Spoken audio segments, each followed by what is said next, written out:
Seguimos con más en el programa. Como lo habíamos adelantado, antes de la pausa, el coronel de la policía, Harvey Colchado, ha sido pasado a la situación de retiro. Esta decisión finalmente va a entrar en vigencia a partir del 1 de enero del 2025, bajo la figura de renovación de cuadros, según la resolución firmada por el ministro del Interior, Juan José Santibáñez, y la presidenta Dina Boluarte. Vamos a hablar sobre este tema y otros de inseguridad, por supuesto, con el coronel Juan Carlos Liendo, ex jefe de la DINI. Gracias por estar aquí, bienvenido. Buenas noches, Tatiana. ¿Le sorprende esta decisión? No, para nada, yo creo que ya era anunciada, ¿no? Es una decisión que tiene una doble dimensión, la dimensión técnica de procedimientos internos y una dimensión política. En la dimensión técnica de los procedimientos internos sucede algo curioso que las personas tal vez deben tener en cuenta para comprender el contexto, ¿no? A ver, la policía usa procedimientos de administración personal similar a lo que usan las Fuerzas Armadas, lo cual es una contradicción total. ¿Por qué? Porque la administración de las Fuerzas Armadas hace en función, ¿no?, de un cuadro de carrera articulado con estructuras de disciplina, mientras que en policía la estructura administrativa se basa en protocolos, en procedimientos policiales. Y aquí viene un problema, que pueden haber procedimientos administrativos, pero si estos procedimientos administrativos tienen carácter militar, como es en la policía, pero son sujetos a un código civil que lo ve un juez, un fiscal, entonces hay contradicción. Entonces no me sorprende dos cosas. Uno, que lo pasen al retiro, al mismo tiempo anuncian que pueden ser revisadas, lo cual es un contrasentido a la disciplina, ¿no? Pero lo esperable es que este señor haga su reclamo, vaya a la vía judicial y regrese muy pronto. Bueno, su abogado ha adelantado eso, ¿no? Que probablemente utilicen algunos recursos legales para ello. Y su abogado lo que ha dicho es que esto respondería a una venganza política porque él fue uno de los que allanó la vivienda de la presidenta Dina Boluarte. Vamos a escuchar sus declaraciones. No estamos sorprendidos, esto ya se veía venir con tiempo, pero sí, obviamente, creo que el resto de peruanos y la sociedad civil entera está indignada con lo que ha pasado. Un acto arbitrario, un acto abusivo, un acto de grosero manejo de la cosa pública, un desprecio a la seguridad ciudadana, un desprecio al buen policía, un desincentivo para que los policías dejen de ser mediocres. Ambos, y pueden ser en un momento determinado incluso repuestos en la policía, que es lo que correspondería si es que estamos ante un poder judicial autónomo, independiente, que creo que lo estamos, porque últimamente el poder judicial se ha distanciado muchísimo del Ejecutivo. ¿Qué piensa de sus declaraciones, de la motivación, sobre todo, que señala él estaría detrás de esta decisión? Bueno, es una motivación vista desde un punto de aproximación parcial. Es una aproximación también de carácter político.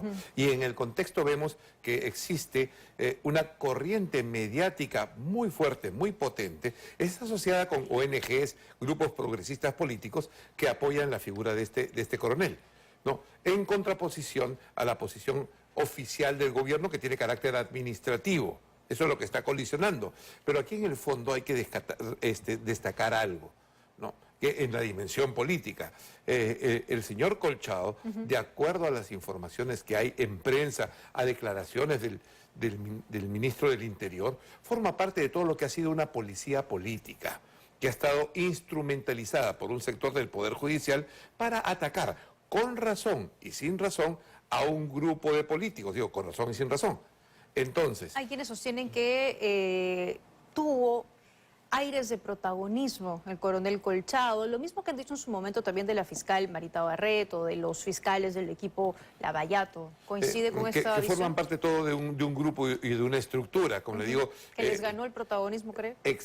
A ver, el protagonismo ha sido parte de instrumentalizar, en este caso, a un grupo de policías, a un grupo de fiscales, en este caso a este señor Colchado, que es un operador de una corriente política ideológica con base en oficiales de policía y en del Ministerio Público. Eso es lo que existe. A ver, pero digamos, lo cierto, ¿no?, es que están investigando al poder. No es nada sencillo y hemos visto, por ejemplo, que el hermano de la presidenta en su momento ha estado también en prisión y, a ver, todavía están siendo parte de una investigación que estaba en su momento también siendo dirigida por el EFICOP, que hoy por hoy ya... Exacto, por eso dije, con razón o sin razón. ¿Por qué? Porque tantos años investigando, con presupuestos de carácter secreto, de decenas de millones de soles, sin transparencia y sin acceso y sin resultados concretos. Porque si hay una investigación, dice muy bien, acá está la investigación, acá están las pruebas y la justicia procede. Pero no ha sucedido eso. O sea, ha sucedido esas investigaciones al poder, como que dice, son complicadas, pero a un sector del poder, a otro sector del poder no. A ver, vamos a... Entonces hay Sí, toda ese esa es su punto. contradicción, Vamos a ¿no? escuchar lo que ha dicho el general Víctor Sanabria cuando se le ha consultado por el pase, el retiro de este coronel. No hay ninguna venganza acá, entonces estamos hablando de 319 venganzas. Aquí no se está deshaciéndose de nadie, aquí está haciendo un proceso están dando regular de baja, de evaluación, en la práctica. pasando al retiro. Correcto, pero de en la renovación de práctica no cuadros. habrá... Las sanciones que tiene el señor coronel no le permiten asignación de cargo similares a los que ha estado ocupando durante 5 años. No hay otro cargo que pueda ejercer similar. Su prognosis laboral no le permite desarrollo. Bueno, Harvey Colchado era incómodo para el poder, ¿no? Ah, sí, Eso definitivamente, eso es claro. Real. Pero, ¿puede realmente, por ejemplo, el ministro mantenerse al margen, sabe usted, de una decisión como esta, de los pasos al retiro? Si los procedimientos estuviesen claros, si la ley estuviese clara, el nivel de un ministro no debería alcanzar el nivel de administración de personal militar o policial. En este caso, el nivel del ministro está involucrado directamente porque, a ver, aquí digamos una cosa de opinión también política, ¿no? Si este señor Colchado, con la fuerza del equipo de investigación que tenía, los presupuestos que tenía, hubiera sido muy fácil que sea amigo del gobierno, como ha sido amigo de otros gobiernos. Entonces, aquí es un hecho concreto que la función de este equipo no es incómoda para este gobierno, así como no era incómoda para otros gobiernos. Bueno, pero en su momento ¿no? se reveló también un audio entre él y Mateo Castañeda en la que le ofrecían permanencia y beneficios, ¿no? A cambio de que no investigue a Nicanor Boluarte. De repente, si le hubiese dado beneficios, no lo estarían pasando al Pero retiro. no lo aceptó, ¿no? Según lo que hemos visto, al parecer no lo aceptó y podría ser esa una de las consecuencias, según dice su abogado. Y finalmente esto se va a ver ya en el plano judicial, pero independientemente de Harvey Colchado o no, pero él es un efectivo, a ver, que tiene, digamos, experiencia en Dirincri, en Dirandro, en la DIRCOT, es un efectivo que tiene conocimientos. ¿Era necesario, digamos, pasarlo al retiro? No, digamos, si les era incómodo, digamos, llevarlo a otra unidad para aprovecharlo como elemento, quiero decir. A ver, conozco muchos oficiales de policía con muy buenas capacidades.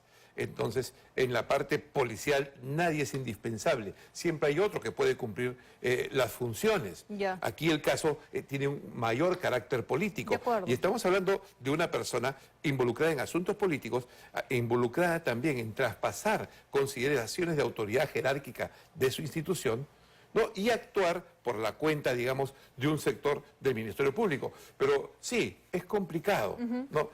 La atención que muestran estas invitaciones al retiro, este caso en particular... Más de 300. Más de 300, digamos. Imagino que hay, todos deben cumplir un procedimiento, una finalidad, pero no deja de preocupar en medio del crecimiento de la inseguridad y la violencia. Eso es cierto. Ese es el punto, ¿no? Eso Y es le pido cierto. que nos espere unos minutos, tengo que hacer una pausa, pero vamos a hablar de eso, del incremento de inseguridad, porque la verdad es que, citando las cifras, nada de esto está mejorando, nada de esto se ha detenido, pese a que el ministro nos diga que han capturado, ¿cuántos miles, no? Dijo el día de ayer. Vamos a ir con eso tras la pausa. Quédense con nosotros en 2024.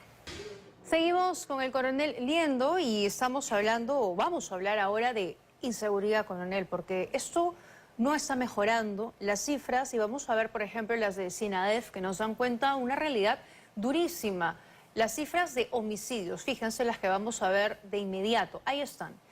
Al 15 de diciembre, o sea, al día de ayer, 1.891 defunciones registradas por homicidio. Vean ustedes la cantidad de homicidios que se han registrado en lo que va del 2024 versus los años anteriores. Estamos muy lejos y nos quedan apenas 2 semanas para que termine el año. Cifras y todo parece indicar que además vamos a cerrar el año con un incremento del 30%, según señalan algunos analistas de datos, ¿no? Algo que en su momento el ministro Santibáñez dijo, por ahí no va, no han incrementado tanto, pero esa es la data real, lo que tenemos ahora. Fruto de sicariatos, secuestros, extorsiones, básicamente en función de ello, ¿no? No, esa es la cifra más objetiva y clara del nivel de inseguridad que estamos viviendo, porque es son asesinatos productos de violencia criminal, de delincuencia criminal, sin contar aquellos que no se denuncian y que se producen al interior del país, sobre todo en las zonas fronterizas más alejadas. O sea, es terrible el panorama. Pero, Tatiana, un poco para aproximarnos a entender este fenómeno, ya conocemos que el crimen se incrementa, migraciones, bandas transnacionales, con el cierre de la frontera de Estados Unidos. Con Donald Trump esto se va a incrementar. Es necesario que los políticos, la ciudadanía entiendan uno de los factores claves por los cuales no se puede avanzar en la seguridad ciudadana del día a día, cotidiano, lo que has pasado en el reportaje. Claro. A ver, mira, se necesita policía que tenga no solo la empatía, sino la preparación para tratar con el vecino en el día a día, pero que al mismo tiempo esté entrenado, capacitado, equipado y controlado. El eje de ello es la comisaría. Claro. Mientras la comisaría siga actuando como se está actuando, no se va a solucionar. ¿Qué se requiere? Se requiere una policía local, de carácter civil, al servicio del ciudadano, en la base, ¿no?, más profunda y más amplia de todo el país, y que no hay. Necesitamos una policía local con carácter civil, no una policía militarizada. Ya, pero O sea, eso es algo no. que todavía no hemos logrado, y sobre todo confianza en las autoridades. ¿Y por qué lo digo? Porque hablaba usted, por ejemplo, de las denuncias. Y han Exacto. incrementado las denuncias. Tenemos también una gráfica para mostrarla rápidamente. Ha habido un incremento de denuncias. Algo que en su momento, hace 2 semanas apenas, ahí está, denuncias por extorsión en 2024 en el país. Ha habido, pues, notablemente en los últimos meses un incremento. En noviembre ha caído un poco, pero hay 19.380 denuncias en todo el país. Denuncias por mes de extorsión. Y hace 2 semanas, le decía, ahí están las denuncias diarias, promedio diario. Fíjense, en noviembre 60 denuncias diarias, esto es a nivel nacional, que se viene registrando en todo el país, como decía usted, con mayor incremento en Lima. Y ahí están las denuncias en Lima, ¿no? Denuncias mensuales en la Ciudad de Lima. Ciudad de Lima, 6.973. Pero a ver, a lo que quería llegar es que el general Sanabria decía hace apenas 2 semanas que se pongan más denuncias es positivo, porque eso está haciendo que la gente confíe y que eso no está necesariamente vinculado al incremento de la criminalidad. Bueno, en las narrativas de las autoridades son totalmente cuestionables. Ya lo hemos conversado y se ve en la calle día a día. Y la extorsión es el delito más difícil de denunciar, porque ¿a quién vas a denunciar? O sea, ¿con qué nombre, con qué apellido, DNI, en qué circunstancias? Es muy complicado hacer las denuncias sobre extorsión, sin contar, ¿no? Aquí hemos tenido también a la señora que viene de Gamarra a explicarnos que Susana Saldaña. más del 87% de personas no denuncia. Entonces, esto habría que multiplicarlo por 80 veces. Entonces, es muy complicado lo que estamos pasando. Tú has mencionado antes algo muy importante. Hay que recuperar la confianza, ¿no? Hay que tener el respaldo efectivo. Estas cifras, por ejemplo, para el general Sanabria eran positivas en ese sentido, porque lo que decíamos, hemos hecho una campaña y la gente por fin está denunciando, lo estamos consiguiendo. Pero, a ver, la gente está denunciando y la gente no está recibiendo soluciones. Yo veo día a día, la policía está haciendo un enorme esfuerzo. Se nota campaña, se nota policías en la calle. Para mí deben estar agotadísimos. Se nota realmente que hay esfuerzo, pero hay fallas estructurales que no se atienden. Y ese es el gran problema. Como los policías que nos mostraba Jessica en la nota. Exacto, ¿no? Y como la naturaleza de los tipos de policías. Necesitamos una policía ciudadana, de carácter local. Necesitamos una policía sí militarizada para la zona de frontera, que están desguarnecidas. Ya, sí, de acuerdo. Necesitamos recuperar principios místicos de la labor del policía y necesitamos una policía científica, no política, como estamos viendo el caso anterior, ¿no? Una policía netamente política, netamente científica, que trabaje sincronizada con el Ministerio Público. Reformas estructurales. Es que hoy además tenemos autoridades que nos mienten porque no nos dicen las cosas como ocurren con realidad. Un ministro al que ya le hemos pillado varias veces, que nos da cifras que no tienen sentido y que no se condicen con la realidad que nos muestra el SINADEF, la realidad que nos muestra el sistema de denuncias policiales. Y, por ejemplo, este fin de semana que ha dicho que durante su gestión se detuvo a 2.800 delincuentes extranjeros. Desmentido también por el INPE, pero antes escuche al señor Santibáñez. Hoy por hoy sacan cifras del SINADEF que no son reales. Nosotros tenemos las cifras que recaudamos de las denuncias policiales y de las consecuencias, por ejemplo, de homicidios y muertes, y sí discrepan con el SINADEF porque son absolutamente distintas. En este momento, en los penales, hay más de 4.000 internos de nacionalidad venezolana. Antes de esta gestión, habían 1.200 internos. ¿De dónde han salido los otros 2.800? ¿Del aire? No, han salido de las detenciones. De las detenciones que ha practicado la policía. ¿Qué más no quisiera yo de que a los delincuentes de otras nacionalidades pudiéramos cogerlos, agarrarlos y botarlos como la basura que son? Lamentablemente, su propio país no recibe, pues, a esas basuras. Bueno, ha dicho antes que su gestión había 1.200 internos extranjeros en las cárceles peruanas y que ahora hay 4.000, ¿no? Y que eso no salió del aire, que esa es obra de su gestión. Vamos a ver lo que dice el INPE. Tenemos rápidamente la data.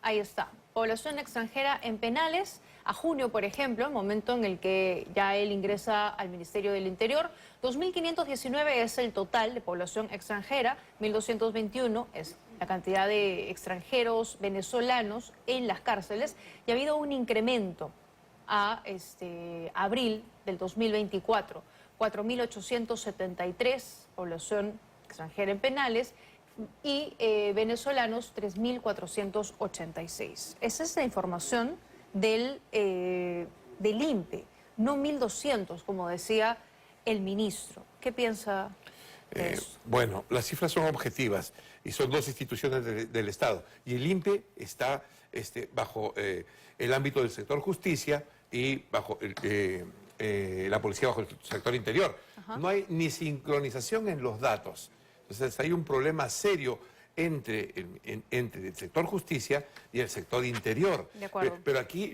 lo básico es, ok, ya atraparon 2.000 más. ¿Cuántos faltan? Sí, claro. ¿No? ¿Cuál es la dimensión del problema? La policía tiene carácter de prevención e investigación. Entonces no hay ningún enfoque sobre un trabajo real, serio. No se ve. Gracias, coronel, por habernos acompañado esta noche. Gracias a usted.